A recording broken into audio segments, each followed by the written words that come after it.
विशाल जहाज टाइटैनिक का नाम तो आपने सुना ही होगा।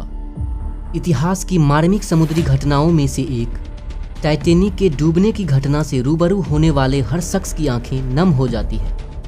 अटलांटिक महासागर में रात के करीब 2 बजे एक बर्फ के विशाल पर्वत खंड से टकराने के बाद 2 भागों में टूटकर इस विशाल जहाज के डूबने से 1517 लोगों की मौत हो गई और केवल 706 लोगों को ही बचाया जा सका। उस रात अटलांटिक महासागर में मौत का जो कोलाहल हुआ था उसे दुनिया कभी नहीं भूल पाएगी। आज हम टाइटैनिक की उस भीषण दुर्घटना के राज से पर्दा उठाने जा रहे हैं, जिसे सुनकर आपकी आंखें नम हो जाएगी।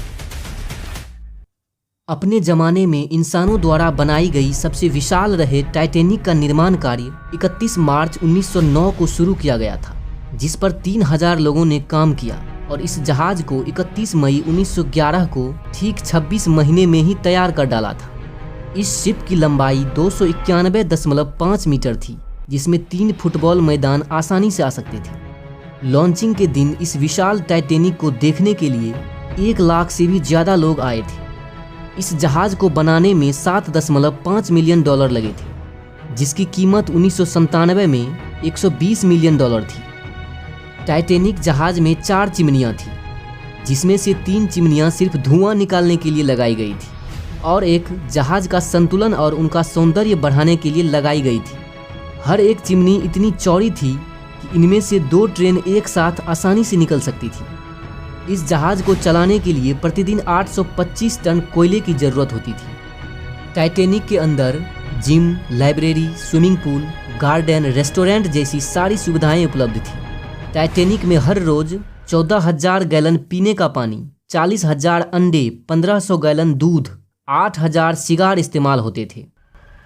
10 अप्रैल 1912 को 3,547 यात्रियों के साथ इंग्लैंड से न्यूयॉर्क के लिए रवाना हुई यह जहाज इतिहास बनाने की चाह में आज तक के सबसे तेज गति से तैरकर अपने गंतव्य की ओर जा रही थी।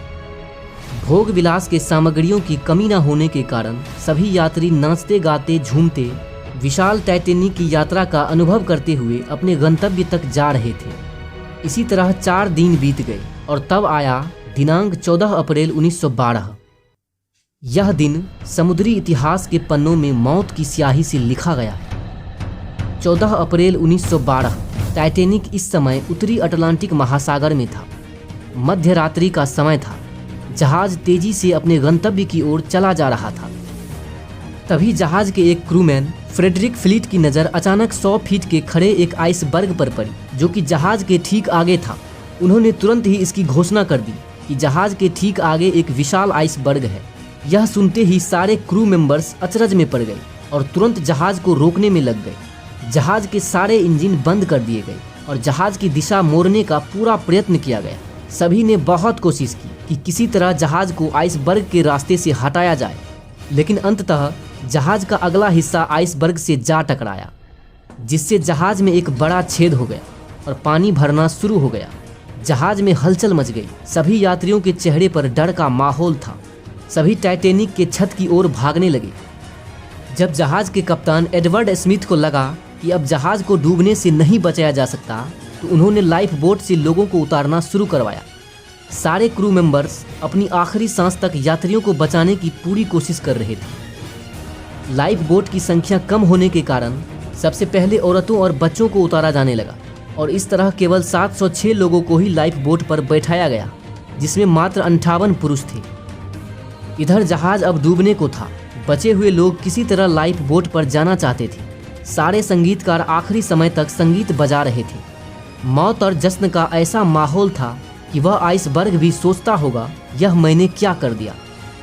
इस तरह हजारों लोगों की चीख और कप्तान का पश्चाताप से भरा मौन टाइटैनिक के डूबने से समाप्त हो गया और यह दिन इतिहास में कभी न भुलाए जाने वाली एक भीषण समुद्री घटना के रूप में दर्ज हो गया। टाइटैनिक के साथ जो कुछ भी हुआ, उसके पीछे सबसे बड़ा हाथ अति महत्वाकांक्षा और विलासिता का था। महत्वाकांक्षा थी इतिहास बनाने की, इस बात की कि समुद्र में सबसे बड़ा जहाज पहली बार सबसे तेज गति से दौड़ेगा। लेकिन इतिहास इस बात पर बना कि सबसे बड़े जहाज का पहला ही सफर आखिरी हो गया। टाइटैनिक के डूबने की मुख्य वजह इसका तेज गति से चलना था। टाइटैनिक के मालिक जे ब्रूस इसमे ने जहाज के कप्तान एडवर्ड स्मिथ को जहाज को अत्यधिक तेज गति से चलाने के लिए कहा था। 12 अप्रैल 1912 को टाइटैनिक को 6 बर्फ की चट्टानों की चेतावनियां मिली थी। कप्तान को लगा कि बर्फ की चट्टान आने पर जहाज को मोड़ लिया जाएगा, लेकिन बदकिस्मती से ऐसा नहीं हुआ। क्रूमैन फ्रेडरिक फ्लीट ने कहा था जहाज के डेक में दूरबीन मौजूद थी जिससे आइसबर्ग को दूर से देखा जा सकता था, लेकिन उस डेक की चाबी किसी के पास नहीं थी। टाइटैनिक बनाने वाली कंपनी को लगा कि यह जहाज कभी नहीं डूबेगा, इसलिए टाइटैनिक पर ज्यादा लाइफ बोट देने पर ध्यान नहीं दिया गया। कहा जाता है कि यदि टाइटैनिक को 30 सेकंड पहले मोड़ लिया जाता तो इतनी बड़ी दुर्घटना होने से बच जाती। टाइटैनिक की टक्कर आइसबर्ग से होने के बाद उसे डूबने में करीब 2 घंटे 40 मिनट लगे थे। जब टाइटैनिक डूबा तब वहां के पानी का तापमान -2 डिग्री सेल्सियस था, जिसमें कोई भी इंसान 20 मिनट से ज्यादा जिंदा नहीं रह सकता। टाइटैनिक शिप में डूबने वाले 1517 लोगों में से केवल 333 लोगों के शव ही बरामद हो पाए। इस जहाज के मलबे को खोजने में 73 साल का वक्त लग गया। तब 1 सितंबर 1985 को इसका मलबा ढूंढा गया था। इसको ढूंढने पर पता चला कि समुद्र में जहाज के 2 टुकड़े हुए पड़े हैं और इन दोनों टुकड़ों के बीच की दूरी 650 मीटर है। तो यह थी विशाल टाइटैनिक के जन्म से अंत तक की कहानी। अगर टाइटैनिक पर जरूरत से ज्यादा भरोसा ना करके विलासिता और महत्वाकांक्षाओं के बजाय आपातकालीन व्यवस्थाओं पर ज्यादा ध्यान दिया गया होता तो हजारों लोगों को बचाया जा सकता था। इस घटना पर टाइटैनिक नाम की एक फिल्म भी बनाई गई है। अगर आप इस मार्मिक घटना को आंखों के सामने देखना चाहते हैं तो हमारा सुझाव है कि आप इस मूवी को जरूर देखें और सब्सक्राइब करें हमारे चैनल को, ताकि हम आगे भी आपके समक्ष ऐसे ही वीडियोज लाते रहें। धन्यवाद।